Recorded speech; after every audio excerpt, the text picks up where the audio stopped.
With the happenings of the world right now, so many women are starting to ask, where is it safe to have my baby?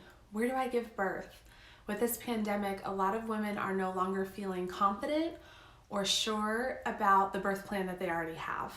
And it's hard because birth is not a black and white, one size fits all. This woman should deliver here, this woman should deliver here. We have a lot of options. But what's really exciting is right now women are starting to explore more options. They're starting to step into their power surrounding birth and realize that they have more opportunities than they thought before. And really you have three options when it comes to giving birth. And I detail and outline all of these options as well as pros and cons and all the things to think about at my blog, 𝑑𝒂𝒏𝒈.com. We talk about it in this week's blog post. You can go there and check it out. But I want this video to serve to empower you and get you thinking about other ideas surrounding birth. Maybe you're pregnant, maybe you're not, but this will help all of us understand our options and where we can give birth. And then women are really stepping into their power, because where you choose to give birth is where you will find your power. And I can tell you, at all the hundreds of births that I've been at, there is something about when a woman connects her mind and her body and her spirit going into birth, and she decides, this is where I'm going to do it, and this is how I want to feel during my birth, and this is how I want to carry out the intentions of my birth, she does it. And birth doesn't always go as planned, but when a woman has that notion in her mind and she feels empowered and supported by her place of birth and her birth team, she's likely to do it. So a woman should be able to give birth where she feels safe and most empowered without judgment. Where you give birth should be passed on judgment, just like if you find out the sex of your baby, or where you go to the grocery store. It doesn't matter, because what is most important is that woman was educated, informed, and empowered in her choice. So let's dive into a little bit the three options that we have to give birth in, and I'll dig into each one, give you an anecdotal story, and then if you want facts, you want more data, you want further information, head over to my blog, 𝑑𝒂𝒏𝒈.com, and you can find out more there. So we all know the hospital. Women give birth in the hospital. And should it be the norm though? That is something that is really unique to the United States. 85% of women are considered low risk, healthy pregnancies. And with that, they are candidates for a home birth. And I'm pretty unbiased because I've been a nurse in a level 4 NICU and then a doula at a home birth. I've seen it all. I've been in all the different locations. So I just want to share some of my stories and experiences and get you thinking a little bit. So when I worked in a level 4 NICU, I had never considered birth outside of anything or anywhere but a hospital. I thought, when you're pregnant, you give birth to your baby in a hospital. So I'm working with these little NICU babes, and I started really getting interested in reading their birth history. That was something that I just found fun to do in our downtime, and I would start reading about their birth story and then start talking to their moms, or just really getting information, not having an opinion one way or another, but I started to notice that a lot of babies were in our NICU, and I was wondering, are they here because in the hospital we got a little pokey proddy with them? We started interventions before the baby was ready to be born, and vice versa. Working in the NICU, we would hear, oh, here comes a home birth train wreck, which broke my heart, because a lot of times those outcomes that happened at home were going to happen anywhere the woman gave birth. And if a woman doesn't feel secure and confident in the hospital to give birth, then the best place for her is home. So it really doesn't matter. It could happen anyway, but I can't help but remember how that really started my doula journey. I was like, who is there to advocate for this woman, and why did this outcome happen, and why is this baby here? So that's started my doula training, and then here we are. So hospitals are a great place. I've been at birth center home births where the mom ended up transferring, and it was a great thing, because what she needed was rest in the form of an epidural, and her body was just done. Maternal exhaustion is a real thing. She needed a little Pitocin because her uterus had given it all it had. So hospitals are a great thing, but know that they don't always have to be the norm.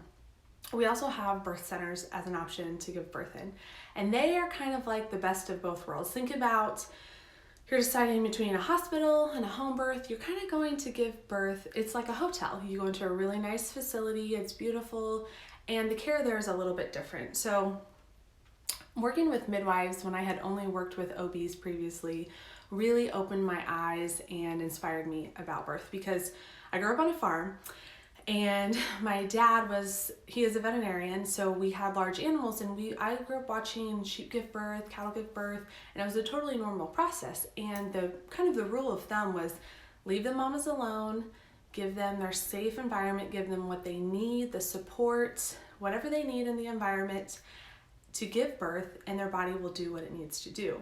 And we didn't really put these mamas on a timetable of how long it was going to take them to labor down. We didn't really think about what could go wrong, and sometimes things did go wrong and interventions were necessary, and that was wonderful to have. But we really respected just learning from animals, and then seeing the midwives doing this too, that birth is a normal, natural process, and the mom's body knows how to deliver a baby. We mostly just need to support her and give her what she needs in the terms of physical, emotional, mental, and spiritual support, and her body can do the rest. Now, birth doesn't always go as planned. Human beings, we've evolved in different ways. We aren't working outside as much, squatting in fields. Our pelvic outlets have changed, so things structurally get a little difficult sometimes. Or with our bodies, our world creates a lot of inflammation in our bodies, the food we eat, the chemicals we come into contact with. So sometimes there's hormonal imbalance that throws off things with birth. But the general rule of thumb is a woman's body is going to do it, and we just need to support her. So in the birth center, you will be supported in that model. And then lastly, we have home birth. And there's the notion that only, people who live out in the country on dirt floors with dreadlocks and, super crunchy people, those are the people that have home birth, but that's not true anymore. Home birth, it's really changing, especially right now. This pandemic is highlighting all of the options women have with home birth. The nurses, doctors, surgeons that I personally know and have worked with, they're choosing home birth, and they don't necessarily feel like they can come out and say that and be supported because of all the stigma behind a home birth. But if you go back to what we talked about at the beginning of this video, 85% of women are considered a low-risk pregnancy, and they're candidates for home birth. Now, a home birth is not for everyone. If you're high risk, say high blood pressure or diabetes, or you don't feel safe, because if you don't feel safe where you give birth, then that's not the place for you.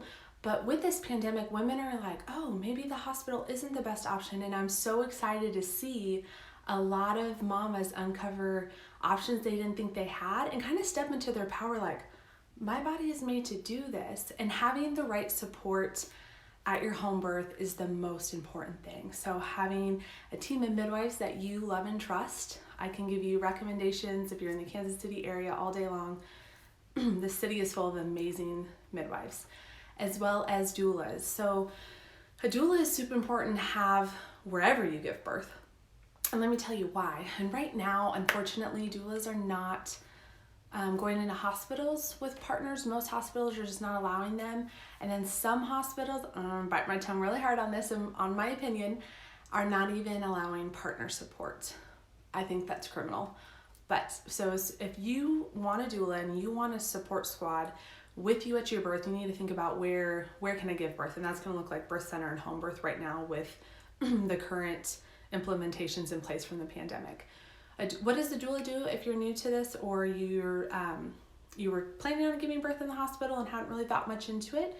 So a doula, think of a doula this way. You are lining up on the start line to run a marathon, and you don't really know what the race holds up ahead. You don't know the hills and the twists and the turns and the challenges and the aid stations. You don't know where all of that is. You're just signed up to do this thing. But you have someone come up to you and be like, I've done this before, or I've done this with someone else, and I can lead you through this race. That's kind of what a doula does. She is like the person running the marathon with you. She knows the twists, the turns, the challenges, the obstacles, and she's gonna coach you all the way through and be like, hey, there's a hill coming up here, so let's go ahead and rest, bring it down now, or let's change up the pace. I think we need to try something new. She's gonna get you through emotionally, physically, mentally, and sometimes spiritually through that birth. Your provider, your midwife, your physician, they are worried about more of the mechanical structures of the road. So is the road paved? Are there any obstacles up ahead? They're looking at to bring that baby safely across the finish line. But your doula, she's all about you. She's your coach, your birth educator, and it is really important to have one. So the last thing I'll leave you with, since we're talking about doulas, is I understand that not everyone has access to a doula and not everyone can afford a doula, and that's really, really hard and heartbreaking. And Kansas City Women's Ministry, that's why this group of women got together to support and empower other women. So if you are wanting a doula, if you're needing to just talk with someone about your birth, if you need to talk about how you can afford a doula or how you need access to a doula and you don't have the funds, reach out to Kansas City Women's Ministry on Facebook or on the website, kcwomensministry.org or KC Women's Ministry on Facebook.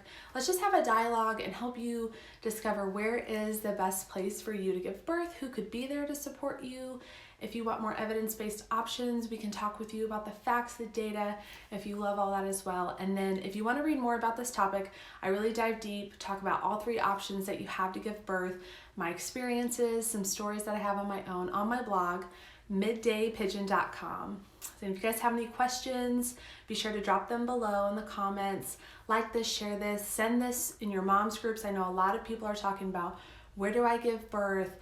What about home birth? What about birth center? What about hospital? Share this video, go to my blog, share that blog post, and let's get women the information and the empowerment they need in this time.